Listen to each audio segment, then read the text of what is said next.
there we are. Welcome to 2020 first episode of John Park's Workshop in this new year. Hello. I'm really excited to do the show today because I've got a couple of cool things planned, some cool stuff to show, and I also want to do a retrospective of 2019. I know we want to look forward and not backward, but sometimes it's nice to take a look at some of the projects that we've gone through together here in this year. Hey, Stargirl. Hey, Andy Calloway. We got a couple people saying hi over in Discord. Welcome. Oh, I see C. Grover is typing ... Hey, Connor McCarter over in YouTube chat. Welcome. Thanks for coming by today. If you're watching over on Facebook or, Periscope or Twitch, the conversation is happening here on Discord, right there. Look, I'll show you. I can prove it. That, right there, that's the conversation on Discord. We've got a few people showing up, and, we got thank you so much. Look at that. We get some up-to-the-moment advice on audio levels. So I'm going to boost those just a little bit. Hope I don't crank it too hard. And all right, thank you, C. Grover, for that. So let's see. Let's hide that thing there and let's converse. So first thing I want to do is mention our jobs board. That's right. We have a help wanted sign up. It's actually not just our help wanted sign, although we have our own. But if you take a look here at jobs.adafruit.com, there are a number of positions that are posted, and it is free to post positions. If you're looking to hire someone, it's also free to post your info if you're looking to get work. A couple new ones since we last met. There's a Founding Coders. What's this all about, huh? Founding Coders. Community Labs is developing a team of coders to develop a variety of web platforms and front end for participating makers. Interesting, and that's remote, so that's could be the right thing for you. We've also got a post here. Someone's looking for a PCB board designer. And what about this? This is a contract, so it might be a remote one. It's in Clearwater, Florida. All right, well, if you're looking for some work, looking to change things up in the new year, you might want to go and have a look at our jobs board. Now, let's see. What else have we got? Yeah, hey, how's it going, Hukuza Tuna? Mr. Moyer popping in to say hi. What time is it? You're in like Australia or something, I think. I had some problems with time zones, as Thea knows, Stargirl in the chat. Thea Flowers knows that I confused my time zones. The vacation was good to me, but I also forgot how everything works. So, but here we are. It's 1 o'clock my time, 4 o'clock East Coast time. I had it backwards when I posted on the internet yesterday.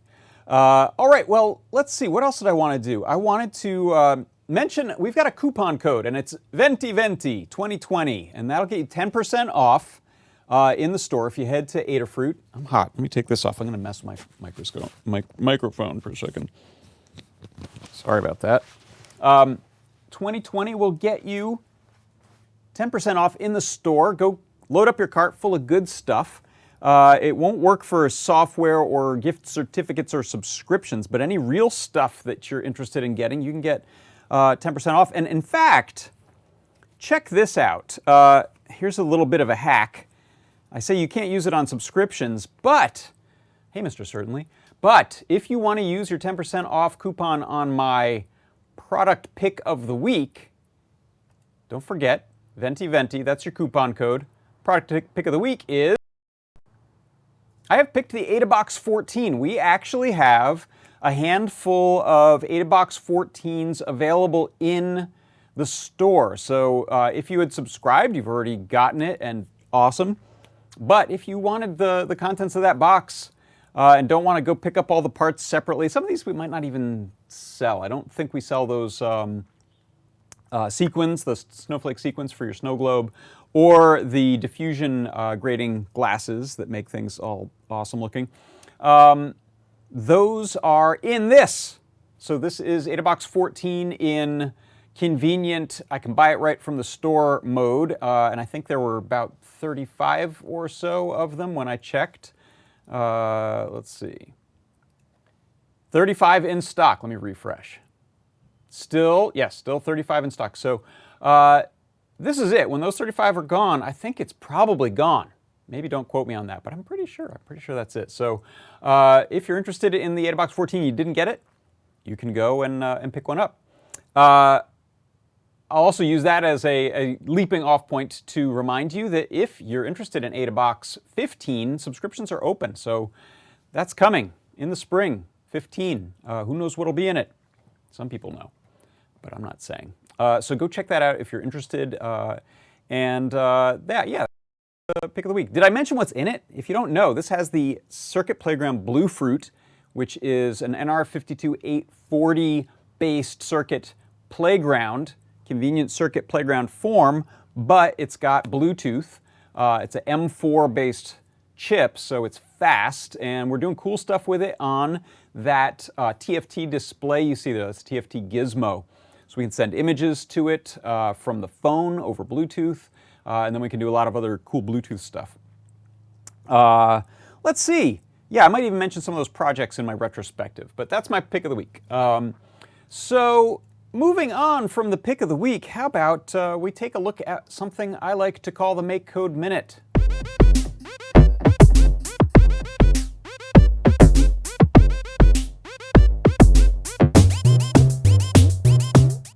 All right, let's pop up the Chrome browser for my Make Code Minute. Let me make an even smaller version of me and hide the mediumer version of me. So, where's that browser? There it is. Okay, so for the Make Code Minute today, what I wanted to do is take a look at some cool features that are coming to the release version of Make Code Arcade. So right now I'm in beta, but these are there are changes that are going to be released very soon, possibly even today. I won't go over every change. I don't even know what every change is. We'll find out. I think there'll be a blog post from Microsoft on this. But a couple really cool changes that I am so happy about. First of which is changes to the sprite editor. So this is the sprite editor. And you can see here we've got this balloon from the hot air balloon game. It's a 19 pixel by 33 pixel image. And in the past, there wasn't much of a way to get in up close and edit pixel by pixel, other than maybe sort of zooming your browser. But check it out. Now I can use my scroll wheel to go in or out of an image, and I can get as close as I want, and it is still razor sharp, which is fantastic. I'm also going to hold the space bar to use my panning hand, and so now I can go in here and let's say add some more pixels for this flame image, and when I zoom out, I can see what it'll look like in the game. So sometimes it's nice to zoom way out at sort of more of a 1-to-1 ratio, and then get in real close to edit. So that is one really great change to the arcade sprite editor.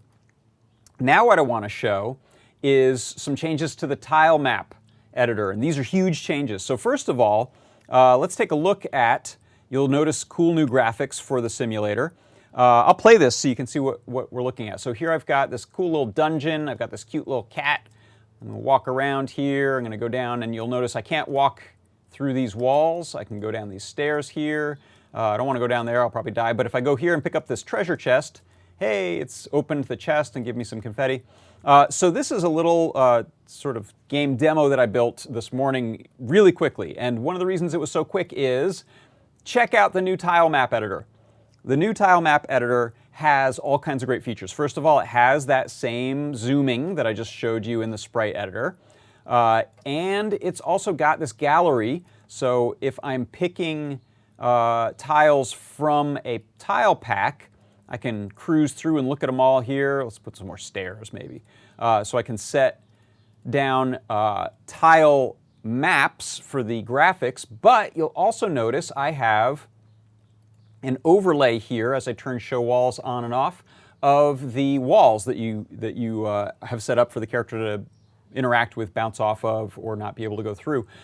So this is now all in one. If I switch over to this walls icon, I can now draw in some walls really conveniently. And it's just so nice to have both the images and the interactions built into this one map. And I'm sure there's more changes coming as this becomes even more easy to use. It's really fantastic, but I'm super excited about those changes that have come in the sprite editor and the tile editor.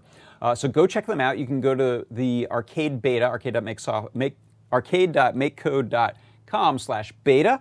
Or pretty soon those are going to be in just the regular release version. And that is your Make Code Minute.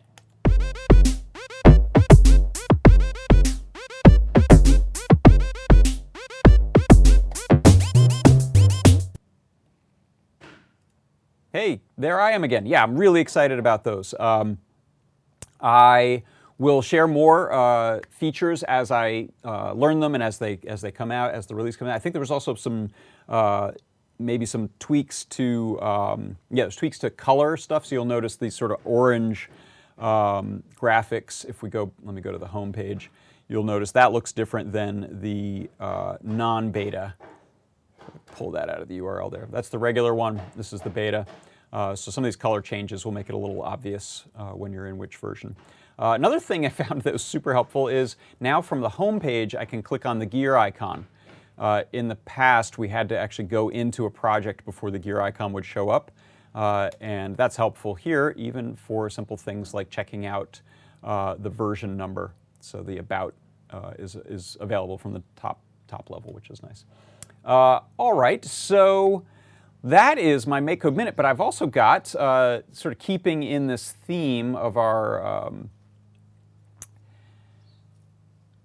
Make Code Arcade, I have a Make Code Arcade game pick of the week. Let me rearrange some browser tabs here, and let me make a small me. Come over here. So my Make Code Arcade game pick of the week is Spooky Maze. Oh, I jumped away from it. Spooky Maze by Golden Hacker 101. Let me let it load here. And this one I'm loading in the regular non-beta just because it was made in this version, so I don't want to, I don't need to show it in beta. It'll work fine in the regular one. And I might just refresh. Let me force refresh that so it'll pop back up. I'll close some of these other make codes. Oh, it looks like it may have loaded it into beta. We'll see if that still works. So let's take a look. So this is, Spooky Maze says move with left and right buttons. Yeah, this is running in beta. All right, we'll see how it goes. And double jump by pressing jump again. So here's my little cute, adorable character. And I'm going to jump. Whee! Now, the thing I wanted to show that I thought was really cute, among other things, is this little crouch feature. So if there are any objects flying overhead that you're trying to avoid, you can get a few pixels of clearance here. I'm not sure if that figures into the game. I didn't see any moments when it would, but I thought it was really cute to include. So here's the jump animation, and here's this little squatting animation. So I wanted to show you how that squatting animation was done. If we look in the block editor, and I'll hide the simulator here. Let's zoom out. Here is the setup for this. So this was done as a function. So this function gets called to run the crouch animation. And you can see here it's creating the traditional animation setup, attaching it to the sprite called hero, and then adding a frame of this little squat version of our character when headed left and a different frame when headed right. And then the way this is actually activated during gameplay is during the game update loop, you'll see there's a if the down button is pressed check. So that comes out of this controller setting here. We can check and see which buttons are pressed. So if the down button's pressed, then there's a condition when the hero's facing left to run this little crouch left animation, or it's going to crouch right when the hero's facing right. So that's how we get this cute little animation here inside of my arcade game pick of the week, Spooky Maze. And I encourage you to go check it out. It's actually pretty fun to play. It's a fun little platformer. And it's also got this cute animation. Ooh, watch out, I can bounce on their heads. And let me double jump my way out of trouble. Oh, look out. Get out of there. All right. So that's my arcade game pick of the week, and that is Spooky Maze by Golden Hacker 101. 101? 101. Go check it out. All right. Let's see. What does that bring us to? Let's make some good retrospective action. How about? So, what I was thinking, I've actually got a couple things I want to do here in the remainder of the time we have together today. One is I want to go over sort of a retrospective of projects from the past year, and I also wanted to show you something that I'm excited about in the coming year, which is CircuitPython running on a modular synthesizer board. So that is a little project I have set up over on the bench, and I want to make sure I leave enough time for both. So how about we do a little speed round of project retrospective, and then I will go and check out the Winterbloom Soul synth module. So let's see, I've got, let's bring this up. So I'm going to find that browser. All right, so this, I don't know if I've done this in years past, but I decided I wanted to check out what did I do this year as far as projects that have a Learn Guide associated with them for Adafruit. And so I went through and I found I had done 62 Learn Guides this year. So a lot of projects. Some of them are wholly unique, others are variations on each other, which is how I was able to do more than one in a week. But I think they kind of tell a story of some of the cool things that we've been up to this year at Adafruit, some Learn Guides we've made, some of the trends that we've been following or leading on, as well as some of the AdaBoxes we've done, because a lot of my projects tend to be AdaBox focused. So this was the first project I did in 2019. This is the spinning disk step sequencer. So this is a Cricut running a motor to spin a little disk, and then I have some optical sensors that are reflective sensors that are reading the positions of those marks, and then I'm playing wave files over that Cricut onto a big boomy speaker. And this project was a lot of fun. I really enjoyed it. In fact, one thing I wanted to remind myself of looking at this, I think I have an image there. Yeah, this is pretty cool. This was essentially a music box variation from, I think, the 1800s, and sort of like the typical music box with a little rolling drum and tines that pluck, little bumps that pluck the tines to play the notes. This is a similar system, except it's these holes in this metal disc. So unlike most music boxes, you can actually change out the tune by switching different discs out. All right, next up came the DIY adaptive game controllers. So this is the Xbox adaptive controller, which allows you to hook up all kinds of different either DIY or commercially available buttons, switches, soft touch switches, tilt controllers, and things that are used by adaptive gamers with assistive gaming needs. And so I put together this guide with a whole bunch of DIY cabling, some diagrams, some ways to use joysticks and potentiometers, as well as buttons on your Xbox One, or you can use it on Windows as well. Next came up a couple of these Steven Universe projects. So this was some gems. Let's play this. These are these palm gems that allow you to send an infrared gem message to another gem to change its color, and you can pick which color you're using with the two buttons on there. Oh look, we're getting ads. Let's hide those. And I guess that maybe the other one came out after that. This is another one, I think. But so this is a Grand Central. This is the first project I did with the Grand Central, and since the Grand Central has 16 analog to digital converters, I decided to solder in 16 potentiometers onto a proto board and use those as MIDI CC messages that I can send over USB to a software synthesizer. Oh, there's the other one. This is this gauntlet that I made using foam. And this is some foam that I got at the craft store, but then later in the year we started carrying foam in the Adafruit store. So you can do that project now entirely with parts from Adafruit if you want. Now there's actually a couple of these. I did a Bluetooth low energy BLE light switch, and this I still have hooked up here in my shop. I use the app to turn on the lights, the overhead lights in the shop here. And this kind of presaged some of the Bluetooth LE projects that we did later with the Circuit Playground Bluefruit. So this was done with the Feather, the NRF 52840 Feather, and a Cricket. I did a little mini guide on how to use the green screen features in Make Code. If you're doing Make Code videos or shooting images, you can green screen out to the camera feed, which is pretty cool. A couple ways to do that. Let's see, we've got a rover, and I actually ended up doing the same sort of thing. This is a rover done with the Feather, and this is the Bluetooth one, NRF 52840 Feather, and the Cricket. And then later I did a follow-on using the Circuit Playground Bluefruit. Then we get into some of these PyPortal projects. So 2019 was the year of the PyPortal. It's the year it came out. And that was in our AdaBox 10, I believe. Don't quote me on that, I might be wrong.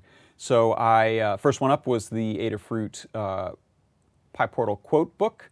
And I'll run through a few of these. A lot of these are using either JSON, pulling down text from a JSON file or values from a JSON file and displaying it in interesting ways, or some are using the time server or other internet services that provide JSON files for serving up images. So that was the Reddit stats trophy that lets you know how many points, likes, upvotes, I forget which thing that is on Reddit. This is the GitHub stars. I'll tell you how many stars you have on your GitHub. Let's see. Sorry, I'm doing a bit of tab management here. It's a similar kind of project as the Twitter followers. Tell you how many followers you have on Twitter. This one uses the air quality index taken from one of the weather sites, I believe it is, as JSON. And similarly, this is a weather station. Here we have our event countdown or count up timer. It'll tell you how many days until a thing happens. I used that actually for New Year's on a little PyPortal pint that I have inside. Here's a similar one for the event count up, count up, so how long it's been since an event. A weekly countdown clock, let you know when your Ask an Engineer is coming. And here's a bit more info that we can grab from YouTube. So this is the number of views that the videos have, as well as the number of subscribers. Those have probably changed a bit since then. And I also showed you how to make a little 3D printed frame that gives you a sort of TV-shaped look to it on top of the Ruiz Brothers PyPortal frame. So that was 11. It was AdaBox 11. So there it is. I should probably check on the Discord where people are telling me when I'm getting some of these things right or wrong. But so this question, yeah, it's more than one Learn guide per week. It's true, Stargirl. I did do a lot of guides, but your theory is wrong. I do sleep. I've actually started sleeping this year. This was also a big change for 2019 as I started getting more regular sleep, which I think is good for me.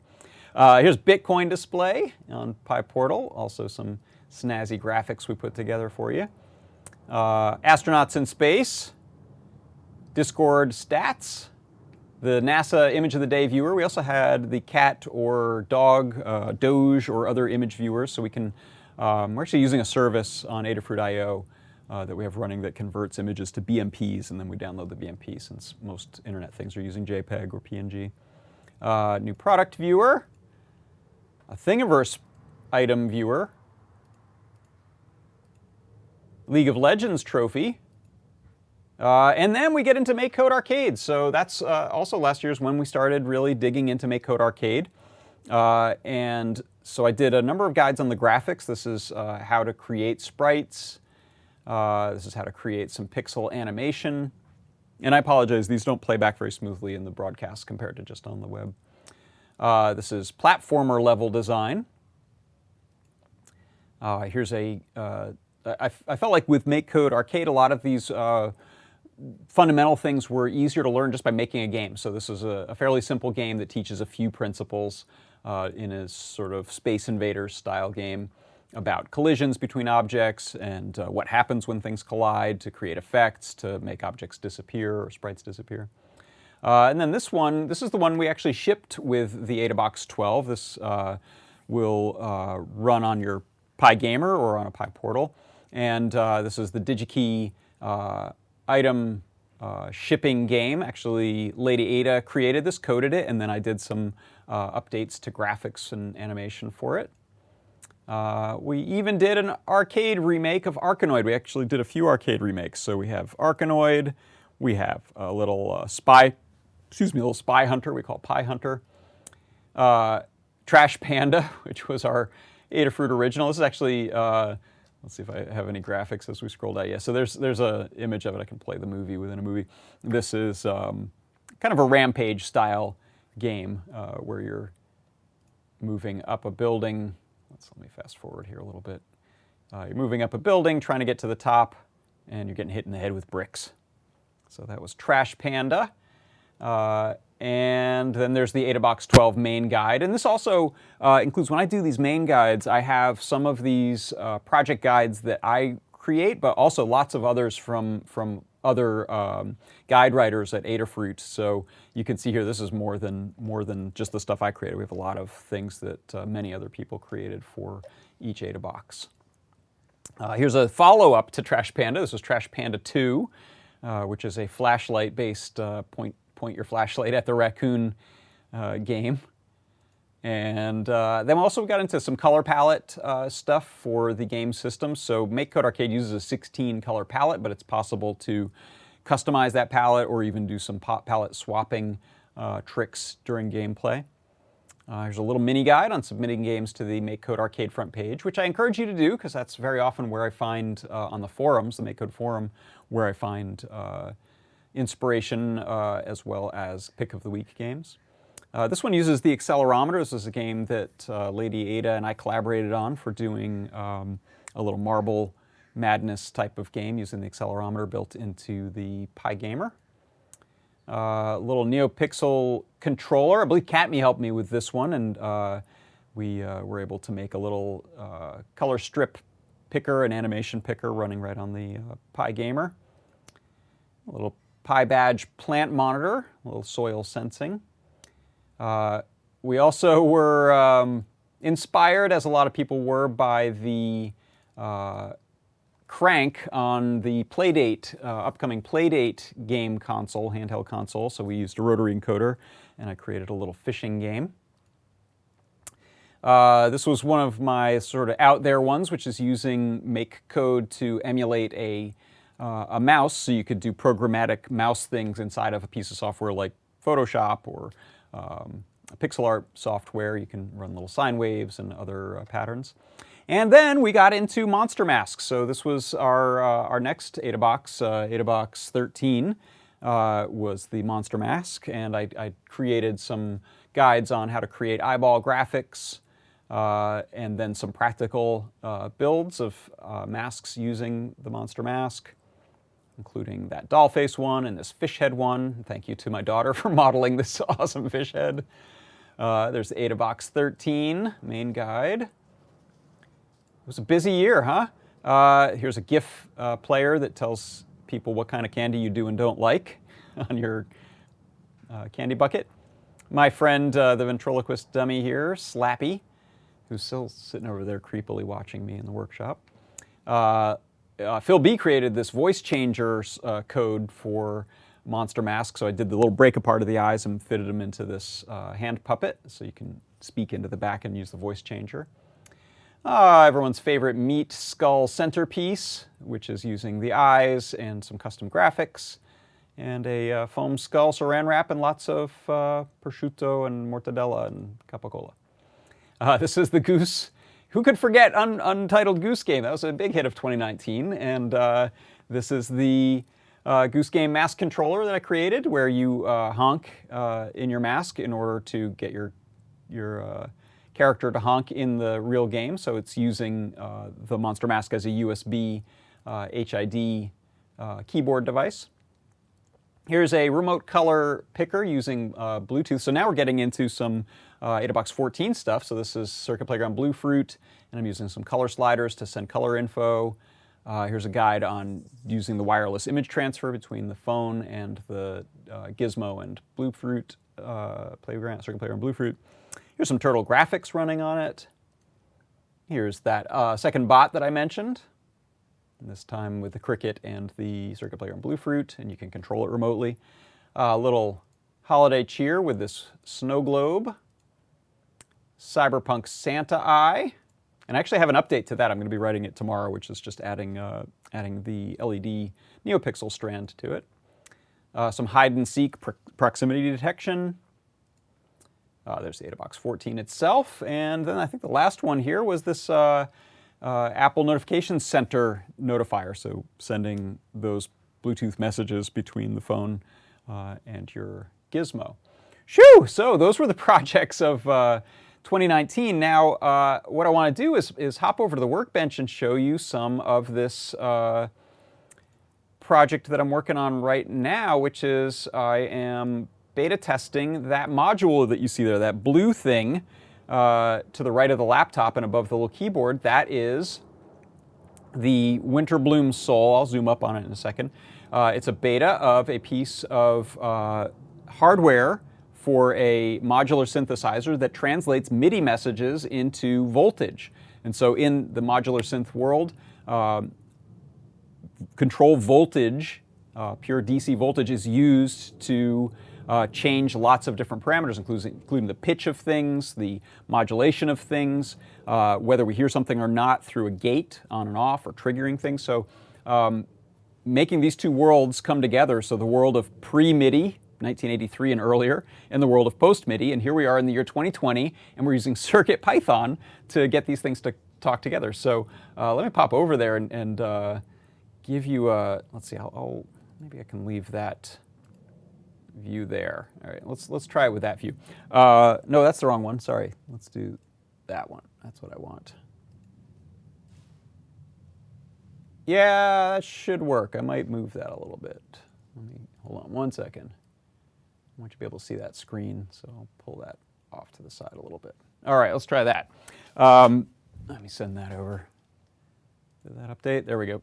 So, what are we talking about here? First, let me give you an audible demo. So I'm going to turn on, I've got a little speaker here. So what's happening is I'm going to be typing, I'm going to be playing on this keyboard, MIDI keyboard. It'll send messages through my computer to the Winterbloom Soul. The reason for this, the reason it works that way is very often you'll send MIDI right from your computer. So using something like Ableton Live is a way that people will do that. But I'm sending computer straight through, or keyboard through the computer to this. And so this is a MIDI message, a USB MIDI message. And then the Soul is running a CircuitPython program that's going to, and libraries that are going to convert those MIDI messages that can be things like you've pressed a note, you've released a note, how hard have you pressed the note, as well as modulations like I'm turning a knob or I'm using a pitch bender. All of those things are being sort of translated by the CircuitPython program, and then hardware on the Winterbloom Soul is sending out these outputs of that voltage. So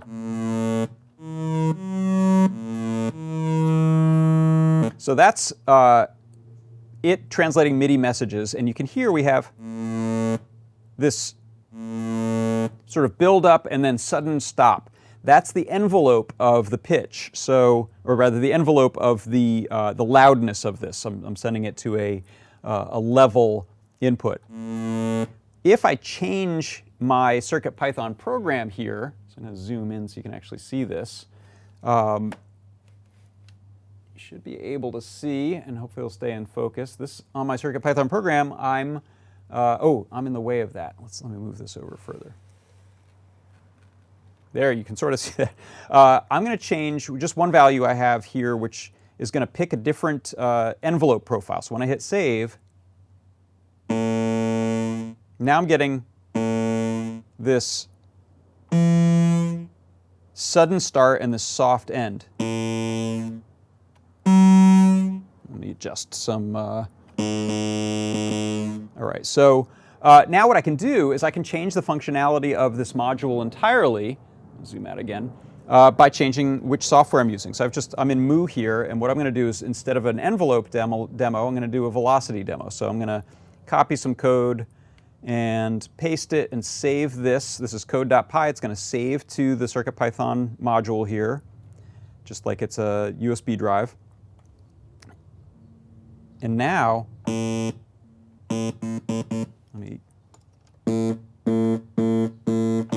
so what you can see I'm doing is I'm using the velocity, how hard I press the keys. I can use one of these pads so you can see my finger in there.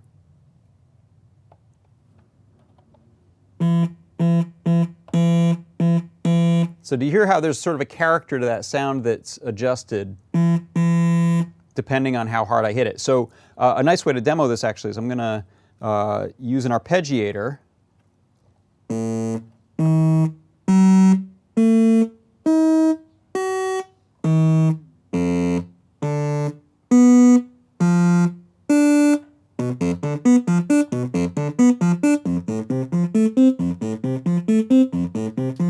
Okay, I'll turn this down so you can hear. So right now these are with sort of a medium velocity, so you can hear the character of that sound. Now what I'm going to do is I'm going to press the final note much harder and you'll hear it have a different sound. So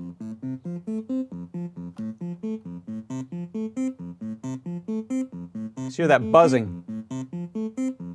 And I'll change this to ascending.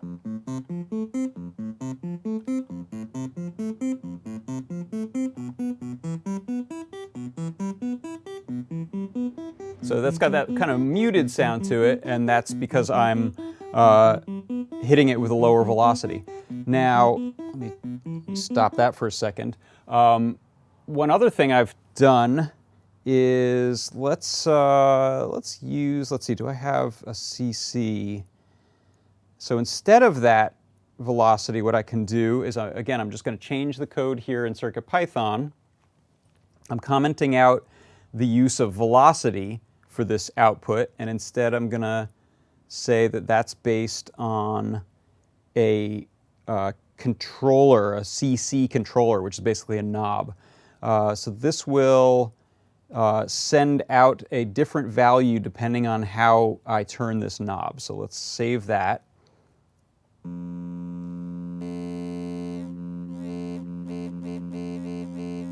Zoom out more so you can see what's going on there.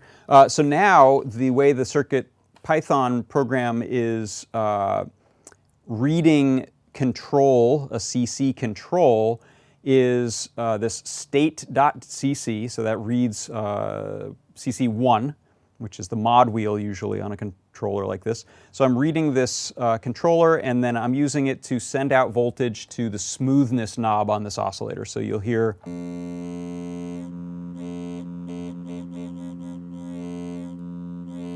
So in the previous example, I was using a velocity to send that. Now I'm just I have a knob doing it. So again, let me turn on an arpeggiator.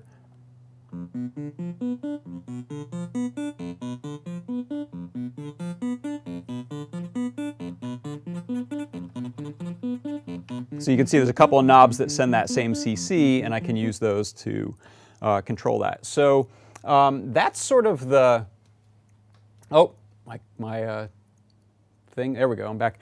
So that's sort of the basic idea behind it, but I'm only just barely starting to scratch the surface of what I can do with a module that allows me to essentially massage that data that's coming from a MIDI keyboard or other type of MIDI controller before it's sent out to the rest of this analog style or control voltage and gate style modular synthesizer. So I'm very excited about that. Let me pop over and I can show you one of the cool things is this is one of the modules that appears on our, hide that, appears in our circuitpython.org board list. So if we look at downloads, we have our list of 95 boards. I'm pretty sure we'll hit 100 soon. So we've got all these boards here that are CircuitPython compatible, and you can download CircuitPython to run on them. And as I scroll down here, I'm going to see, or you can type in the search, but I'm going to do the dramatic version of this, which is, hey, look, there's the Winterbloom Soul. And we can run CircuitPython 5.0.0 beta 2 on it. I think I'm probably running version 5.0.0 beta 1 on there right now. Not sure. Can't remember.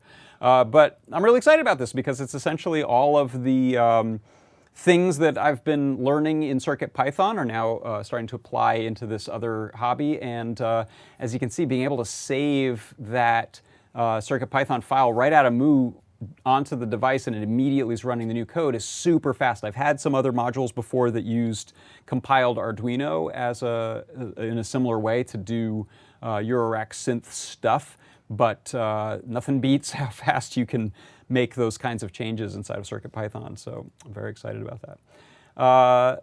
Let's see. I will say Stargirl is in the chat. Thea is the creator of the Winterbloom Soul and is running this beta that I got lucky enough to be involved with. So if I've said anything, if I've lied here at all about it, please correct me. And also if there's any links or things that people should see about it, they should check inside of the Discord. Let's see. I think that's about it. I know I've gone over. I promise I'll keep my my show on time the rest of the year. This is the one gimme. This is the one that went a little long. So thank you everyone for stopping by. Oh, good. Stargirl says no lies detected. As I get more comfortable with the Winterbloom Soul and coding on it, I'll share some other things. There's for those of you who are into synth, there's a lot of neat stuff like slew limiters, and you saw envelopes there, but you could probably make arpeggios right on there. Also, the lack of knobs, don't be concerned. The module doesn't have knobs, and that's because your MIDI controller does. So program change and CC, mod wheel, pitch wheel, all those things can be adjust variables running in your code. So I could set up a whole bunch of, just with that controller there, I could have 7 or 8 knobs of MIDI CC used to change things. So. Pretty cool, very exciting times for seeing CircuitPython coming to a hobby near you. Whatever hobby you're in, hopefully you'll get some CircuitPython in it this year. That's our hope, right? All right, well, thank you so much. Before I go, I will remind you to check out the Adafruit store, and on your way out, if you're buying some cool stuff, save yourself 10% with the coupon code VENTI20. That's Italian for 2020. And I didn't want to type out 2020, which, who wants to type that out? So let's see, is that it? I think that's all I wanted to show, yes. Thank you so much for stopping by. For Adafruit Industries, I'm John Park. This has been John Park's Workshop, first episode in the year 2020. I will see you next week. Bye-bye.